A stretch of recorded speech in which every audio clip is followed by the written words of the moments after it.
Hello everyone, welcome to our next lecture. So আজকে হচ্ছে আমরা ইন্টিগ্রেশনের ক্ষেত্রে ডেফিনিট ইন্টিগ্রাল এরকম ক্যাটাগরিটায় চলে যাব, যেখানে হচ্ছে আমাকে একটা ইন্টিগ্রেশনের লিমিট বলে দিবে কত থেকে কত, জাস্ট বোঝানোর জন্য। এই যে লাস্টের আমরা যখন লিমিট স্টার্ট করেছিলাম, প্রথম একদম লেকচারে দেখিয়েছিলাম যে একটা ফাংশনের গ্রাফ যদি এটা হয় তাহলে এ থেকে বি এর মাঝখানে ইন্টিগ্রেশন করলে এইটুকু এরিয়া বোঝাবে। তো নর্মাল ইন্টিগ্রেশনের সময় শুধু ইন্টিগ্রেশন লিখে একটা ফাংশন থাকে, তারপরে ডিএক্স থাকে, বলে দেয় না যে কত থেকে কতর মাঝখানে ইন্টিগ্রেশন হচ্ছে। কিন্তু ডেফিনেট ইন্টিগ্রেলে বলে দিবে যে এইটুকু জায়গার মাঝখানে ইন্টিগ্রেশন হবে, দ্যাট মিনস এক্স একটা পার্টিকুলার ইন্টারভেলে বলে দিবে, বা ভেরিয়েবলটা। তো ওই রকম ক্ষেত্রে কি হয় যে এই যে এরকমভাবে বলে দিবে, তখন হচ্ছে উপরে আমরা লিমিটটাকে বসাবো, একবার আপার লিমিট এটা যেটা উপরে আছে, নিচে যেটা লোয়ার লিমিট সেটা। তো ধরো যদি integration of small F of x যদি অ্যান্সারে ক্যাপিটাল এফ অফ এক্স হয়, তাহলে স্মল এফ অফ এক্সকে ইন্টিগ্রাল করলে normally capital F of x পাইতাম। এখন এ থেকে বি যেহেতু আমাকে লিমিট বলে দিছে, তাই আমি দেখো এখানে থার্ড ব্র্যাকেট দিয়ে এ থেকে বি লেখছি। এটা আপার, অলওয়েজ রুলস হচ্ছে upper limit minus lower limit. তাহলে F of X upper limit যেহেতু বি, তাহলে হবে এফ অফ বি মাইনাসের এফ অফ এ হচ্ছে লোয়ার লিমিট, তাহলে আসবে এফ অফ এ। সো একটা এক্সাম্পল হিসাবে দেখি, ছোট্ট অঙ্কটা এক্স ডিএক্স, এটাকে ইন্টিগ্রেশন করলে এক্স স্কোয়ার বাই টু প্লাসের সি আসে। এখানে ব্যাপার হচ্ছে ইনডেফিনেট ইন্টিগ্রেলে অবশ্যই একটা সি থাকে, কিন্তু ডেফিনেট ইন্টিগ্রেলে সি দরকার নাই। ফর এক্সাম্পল এই সেম অঙ্কটা মাইনাসের টু থেকে থ্রিতে ইন্টিগ্রাল করলাম, তাহলে আমাদের এক্স স্কোয়ার বাই টুই আসবে, এক্স স্কোয়ার বাই টু। কিন্তু এখন দেখো আমি থার্ড ব্র্যাকেট দিয়ে মাইনাসের টু থেকে থ্রি লিখছি, আপার লিমিটে থ্রি, লোয়ার লিমিটে মাইনাসের টু, তাহলে ফার্স্টে হচ্ছে থ্রি বসাবো এক্সের জায়গায়, তারপরে মাইনাসের টু। তাই দেখো এখানে three by two whole square, three square by two হয়েছে, তারপর হচ্ছে মাইনাসের টু এর স্কোয়ার বাই টু, তারপর সংখ্যা বসায় কাটাকাটি করলে ফাইভ বাই টু আসছে। এটাই হচ্ছে দুইটার মাঝখানে পার্থক্য, এবং এখানে কোনো সি দিতে হবে না, এটা একটা ইম্পর্টেন্ট ফ্যাক্ট। কিছু properties. So property number one হচ্ছে, যদি এ থেকে বি পর্যন্ত এফ অফ এক্সকে ইন্টিগ্রেট করি, আমরা এ থেকে বি পর্যন্ত এফ অফ এক্সকে ইন্টিগ্রেট করি, এটার যা অ্যান্সার আসবে সেটা উল্টা করে বি থেকে এ পর্যন্ত ইন্টিগ্রেট করলে সেমই হবে, যা সামনে চিহ্নটা নেগেটিভ হবে। দ্যাট মিনস মেইন কথা হচ্ছে যে আমরা ধরে নিতেছি যে এ থেকে বি করতে এরকম করে গেছি, আর বি থেকে এ করে এরকম করে আসছি, জাস্ট এরিয়ার ডিরেকশনটা উল্টা হয়েছে, তাই অ্যান্সারটা নেগেটিভ। জিরো থেকে এ পর্যন্ত ইন্টিগ্রেশন একটা ফাংশনকে করা, সেই ফাংশনটাকে এ মাইনাস এক্সে সাবস্টিটিউট করে করা একই কথা। এটা আমরা যখন ইউজ করব তখন এই প্রপার্টিটা খুব ভালো করে বুঝবো, আপাতত এখন এটা নিয়ে এত মাথা নষ্ট করো না। এ থেকে a f of x dx, তার মানে আমার যেখানে আপার লিমিট সেখানে লোয়ার লিমিট, তার মানে ফাংশনের ভিতরে কোনো স্পেসই নাই, তাইলে এরিয়া জিরো হবে, কমন সেন্স, কারণ এই শুরু এতেই শেষ, তাহলে এই লাইনে তো গ্রাফ শেষ হয়ে গেছে, তাহলে তো এখানে আর কোনো এরিয়া হবেই না। তারপরে হচ্ছে এ থেকে বি পর্যন্ত একটা ফাংশনকে ইন্টিগ্রেট করার যে কথা, তার পরিবর্তে এ থেকে সি পর্যন্ত ইন্টিগ্রেট করে সি থেকে বি পর্যন্ত ইন্টিগ্রেট করলেও চলে। শর্ত হচ্ছে সি এ থেকে বড় কিন্তু বি থেকে ছোট, তার মানে এ আর বি এর মাঝখানে হবে। মাইনাসের এ থেকে a f of x dx এরকম যদি ইন্টিগ্রেশন হয়, অ্যান্সার জিরো হইতে পারে অথবা টু অফ এত হইতে পারে। এখন টু এরটা পরে বলতেছে, আগে জিরোটা বুঝায় আসি। মাইনাসের এ থেকে এফ অফ এক্স ডিএক্স যদি জিরো হয়, তার মানে হচ্ছে এফ অফ মাইনাস এক্স সমান মাইনাসের এফ অফ এক্স, এটা হবে, অথবা এর অড ফাংশন বলতে পারবো। এইটার ব্যাখ্যাটা আমরা একটা অঙ্ক করলে বুঝবো, আপাতত এটা থিওরিটিক্যাল ভাবে তুমি মনে রাখতে পারো, পরে আমরা একটা অঙ্ক তাই তোমাকে এক্সপ্লেন করে দিব। সেমভাবে এই সেম জিনিসটাই যদি ইভেন হয়, মানে এইখানে মাইনাসের এফ অফ এক্স করে এফ অফ মাইনাস এক্সের সমান হইল, কিন্তু এখন এফ অফ মাইনাসের এক্স আর এফ অফ এক্স নিজেরা সমান, মাইনাস আর দিতে হইতেছে না এফ অফ এক্সের সামনে, মানে even function say. That means হচ্ছে ভিতরে একটা মাইনাস দিলে সে মাইনাসটার বাইরে আসে না, অড হচ্ছে ভিতরে ফাংশনে মাইনাস দিলে সে মাইনাসটা বাইরে পাঠাইতে পারে। তো ইভেন ফাংশন হলে মাইনাসের এ থেকে প্লাসের এ পর্যন্ত ইন্টিগ্রেশন না করে ওদের মাঝখানে জিরো থেকে নিয়ে এ পর্যন্ত ইন্টিগ্রেশন করে তারে দুই দিয়ে গুণ দিয়ে দিলেও চলতো। তো এখানে এই বুদ্ধিটা অ্যাপ্লাই করে করছি, সবগুলো ফর্মুলা যখন অ্যাপ্লাই করবো তখন বুঝবা। আপাতত এত মনোযোগ দিয়ে আসলে খুব একটা লাভ হবে না, সো আপাতত স্কিপ করে দাও, থিওরিটিক্যাল তো একটা অঙ্ক করলে তখন ক্লিয়ার হয়ে যাবে। জিরো থেকে one X, one plus X square, just zero থেকে ওয়ান না দেখলে বাকিটা তোমরা পারো। সো এক্স ইন্টু ওয়ান হবে এক্স, তারপরে এক্স গুণ দিলে এক্স কিউব, তারপরে এক্সকে ইন্টিগ্রেশন করলে এখানে X square by two, X কিউবরে করলে X to the power four by four. Difference হচ্ছে এখানে লিমিট জিরো আর ওয়ান বসানো। তাহলে ফার্স্টে আপার লিমিট ওয়ান বসাই দাও, তারপরে লোয়ার লিমিট জিরো, তাহলে one square by two, one by two মাইনাসের জিরো বাই টু, আবার এখানে ওয়ান বাই ফোর, তারপরে জিরো বাই ফোর। ঠিক আছে, তাহলে অ্যান্সার থ্রি বাই ফোর। এরকম এক্সাম্পল কারা কারা আছে এক্সারসাইজে হোমওয়ার্ক রূপন্তীর চ্যাপ্টার 10.6 এক্সারসাইজের 1 2 3 5 7 8 এই সবগুলা এই রকমের অঙ্ক। এই অঙ্কটাও আশা করি তোমরা নর্মালি পারো ইন্টিগ্রেশন করতে। নিচেরটা যেটা আছে তার উল্টা প্লাস বা মাইনাসের যেটা থাকে বিপরীতটা দিয়ে উপর নিচে গুণ করে নিতে হয়। তো আমরা এখানে মাইনাস যেহেতু ছিল তাই প্লাস দিয়ে উপর নিচে গুণ করে নিলাম। তারপর নিচে সূত্র হয়েছে, কাটাকাটি হয়ে শেষ হয়ে চলে গেছে। তারপরে এখানে √x আসছে, এখানে √x - 1। তো ইন্টিগ্রেশন অফ √x তো জানো x⁻½ আর x - 1 এর পাওয়ারে হাফ আসছে। দেন হচ্ছে এটাকে সলভ করে ফেলছি। তারপরে হচ্ছে x⁻n এর ইন্টিগ্রেশনের ফর্মুলা তো আমরা জানি, x⁻n+1 ডিভাইডেড বাই n+1। শর্ত একটাই, n কোনোদিন -1 হইতে পারবে না। দেন এই লাইন এই না দেখো এখানে একটা 1 আবার গুণ আকারে লিখছি, কারণ x - 1 তো শুধু x না, তাহলে x - 1 এর ডেরিভেটিভটা নিচে আবার লিখতে হবে মনে করে, সো বসাই দিলাম।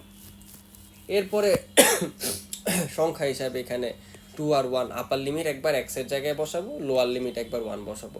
3/2 যেহেতু সংখ্যা, ওরে বের করে দিলে কিছু সমস্যা নেই, তাহলে 3/2 রে বের করে শুধু ভেরিয়েবলের উপরে লিমিটটা রাখছি। খেয়াল করে দেখো ভেরিয়েবলের উপরে। এবার জাস্ট লিমিট অ্যাপ্লাই করে দিছি, 2 আর 1 বসাই দিছি। সো প্রবলেম সলভ হয়ে গেছে। এরপরে সংখ্যা কাটাকাটি করে যা থাকে তা লিখছি, এই দুটারে গুণ করে এই দুটারে তারপরে জাস্ট সিম্পলিফাই করছি। এরকম হোমওয়ার্ক হচ্ছে এই একটা অঙ্ক, এটা আমি নিজে দিলাম। এরকম অঙ্কটা বইয়ে পাই নাই এক্স্যাক্টলি, তাই দিছি। 10.6 রূপন্তীর বইয়ের এক্সারসাইজের হচ্ছে 1 2 3 4। এবার এই অঙ্কটা দেখো, মাইনাসের π/2 থেকে প্লাসের π/2, ঠিক আছে। sec x + 1 divided by sec x dx। Simply sec আর sec কাটলে 1 হবে, 1/sec মানে cos, এটা তো বুঝে ফেলছো। তারপর ইন্টিগ্রেশন অফ dx আর ইন্টিগ্রেশন অফ cos x আসবে। সো dx এর ইন্টিগ্রেশনে শুধু x আসবে, আর cos x ইন্টিগ্রেশন করলে sin x আসবে প্লাসে। এবার জাস্ট আপার লিমিট আর লোয়ার লিমিট হিসাবে অ্যাপ্লাই করা লাগবে, আপার মাইনাস লোয়ার। তাহলে x এর জায়গায় একবার π/2, x এর জায়গায় একবার মাইনাসের π/2 বসে এখানে লিখলাম π/2। তাহলে সাইনের ভিতরে x আছে, তাহলে সাইন π/2 আসবে, মাইনাসের সাইন মাইনাসের π/2। এবার ক্যালকুলেটারে রেডিয়ান মোড অবশ্যই অন রাখবা, কারণ যখনই আমরা ইন্টিগ্রেশন করি ভেরিয়েবলটা অবশ্যই অ্যাঙ্গেল রেডিয়ানে থাকে। তারপর জাস্ট এখানে তো আর কোনো কাটাকাটি যায় নাই, তাহলে দুইটা মিললা পাই হবে, আর এখানে 1 + 1 মিলে 2 হয়েছে। সিম্পলিফাই করলে এটা হয়ে যাবে। এই অঙ্কটা সেম, 1 + sin 2θ dθ দিছে, তাহলে শুধু dθ sin 2θ dθ। সো হয়ে গেল।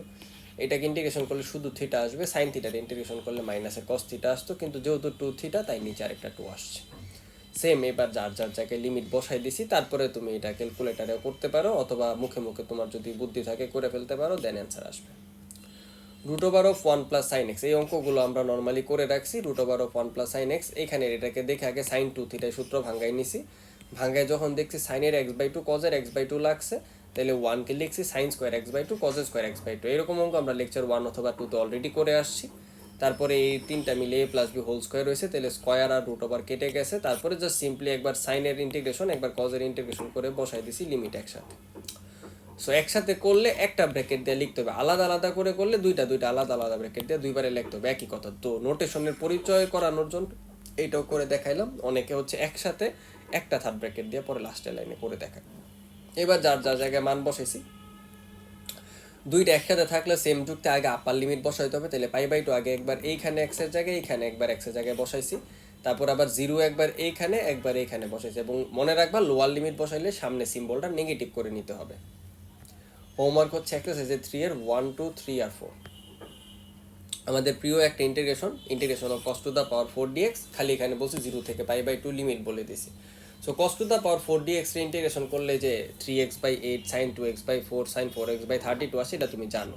নর্মালি আমাদের পরে একটা প্লাসের সিও থাকতো, এখানে এটা আসবে না, তো এখানে তাই ডট ডট দিয়ে দিছি বোঝানোর জন্য যে এটা তুমি করবা। তারপরে এখানে যে 0 থেকে π/2, তাহলে একবার আপার লিমিট বসাবো, এখানে এই x এর sin x এখানে 4x আর একবার 0 বসাবো এখানে এখানে এখানে। সো আপার লিমিট মাইনাস লোয়ার লিমিট। তারপর জাস্ট ক্যালকুলেটারে করে দিছি, করে অ্যান্সার নিয়ে আসছি। এবার একটা এমসিকিউর জন্য ট্রিক শিখবো। 0 থেকে π/2 এইটার মধ্যে যদি sin⁴n অথবা cos⁴n হয়, অবশ্যই মনে রাখবা 0 থেকে π/2 হইতে হবে। এখানে এই ব্যাপারটা একদম স্পেসিফিক, 0 থেকে π/2। যদি এমন হয়, এবার খেয়াল করবা সাইন আর কজের পাওয়ারটা ইভেন না অড। যদি অড হয় তাহলে রুলস হচ্ছে নিচে 1 লেখা শুরু করবো, তারপরে 2 3 4 5 যতক্ষণ পর্যন্ত n পর্যন্ত আমি না আসবো। ফর এক্সাম্পল ধরো 5 ছিল, cos⁴ 5, তাহলে 1 2 3 4 5 5 পর্যন্ত লিখছি, থাইমা যাবো শেষ। এবার এটা গুণ করে যা আসবে সেটাই অ্যান্সার। তো দেখো এইখানে একটা অঙ্ক নেই sin³ x 0 থেকে π/2, তাহলে 1 2 3 লিখে শেষ, তাহলে 2/3 অ্যান্সার। এবার 0 থেকে pi by 2 cos to the power 5, তাহলে 1 2 3 4 5, এবার সবাই গুণ করে কাটাকাটি করো, অ্যান্সার শেষ। এবার যদি ইভেন হয়, ইভেন হলে আগে নিচের থেকে শুরু করছি, তাহলে ইভেন হলে উপরের থেকে শুরু করবো, তাহলে 1 2 3 4 এমনি লিখা যাব, তাহলে ইভেন হইলে যাও নিচের লাইন এখানে এসে শেষ হয়ে যাবে। কিন্তু ফ্যাক্ট হইতেছে ইভেন হইলে লাস্টে একটা পাই বাই 2 গুণ দিতে হবে আবার, তো এটাই হচ্ছে ডিফারেন্স। তো ধরো সাইন টু দ্য পাওয়ার 4 ছিল, তাহলে 1 2 3 4 তো লিখছি অ্যাজ ইট ইজ, 1 2 3 4 এমনি এমনি যাচ্ছি, তারপর একটা পাই বাই 2 গুণ দিয়ে দিলাম, তারপর 3 পাই বাই 16 হয়ে গেল। এটা ক্যালকুলেটারে ভেরিফাই করতে পারো, চাইলে করে মিলাই দেখতে পারো। ক্যালকুলেটারে তোমাদের ওই রেডিয়ান মোড অবশ্যই রাখবা, হ্যাঁ, যখন ইন্টিগ্রেশনের সংখ্যা লিখবা ক্যালকুলেটারের মধ্যে অবশ্যই সেটা রেডিয়ান মোডে দিবা। হোমওয়ার্কে কী কী নিবা, এই যে দেখো হোমওয়ার্ক হচ্ছে এক্সারসাইজের 4 এর 1 2 3 4 5 7 8 এবং এক্সারসাইজের 5 এর হচ্ছে 1 2 3। আচ্ছা, এক্সারসাইজের 5 এর 1 2 3 আমরা পারি যে এই টাইপের ক্যাটাগরির মধ্যে পড়বে, এইগুলোর সূত্র অ্যাপ্লাই করে করা লাগবে। এগুলো সব লেকচার 4 আমি পড়াইছি, তাই এখানে অঙ্ক করে দেখাইলাম না, জাস্ট একটা অঙ্ক আমি একটু দেখাই দিলাম, যেটা বানাই নিতে হয়। সাইন স্কোয়ার সাইন 3x এরকম দিল, তাহলে সাইন স্কোয়ারের 2 সাইন স্কোয়ার আর সামনে একটা হাফ দিয়ে দিলাম, 2 সাইন স্কোয়ার থিটারে 1 মাইনাস কস 2 থিটা লিখলাম, তাহলে 1 ইন্টু সাইন 3x আর কস 2x সাইন 3x করে দিলাম। এবার এটার একটা ইন্টিগ্রেশন, এটার একটা ইন্টিগ্রেশন করতেই পারবা। এবার যদি লিমিট থাকতো তাহলে খালি এখানে লিমিটগুলো ক্যারি হইতো, তারপরে আপার মাইনাস লোয়ার করলেই হইতো। সো এখানে হোমওয়ার্ক হিসাবে দেখো আমি দিয়ে দিছি এক্সারসাইজে 6 এর 1 2 3 হচ্ছে হোমওয়ার্ক, তার সাথে হচ্ছে 0 থেকে pi by 4 dx divided by 1 minus cos x। তো এই অঙ্কগুলো বেসিক্যালি হচ্ছে যে integration of 1 by 1 plus minus cos x অথবা 1 প্লাস মাইনাস sin x, এই টাইপ। এটা লেকচার 2 অথবা 3 দুইটার মধ্যে আছে। সো নিচে যেটা থাকবে 1 প্লাস cos x থাকলে 1 মাইনাস cos x উপরে নিচে গুণ করে করা লাগে, sin x এরও সেম যুক্ত, এরকমভাবে করে নিতে পারবে, আশা করি প্রবলেম হবে না। সো আজকের মতো এইটুকুই, তারপরে হচ্ছে নেক্সট ডে আমরা নেক্সট লেকচারে চলে যাব। থ্যাংক ইউ, সবাই ভালো থেকো।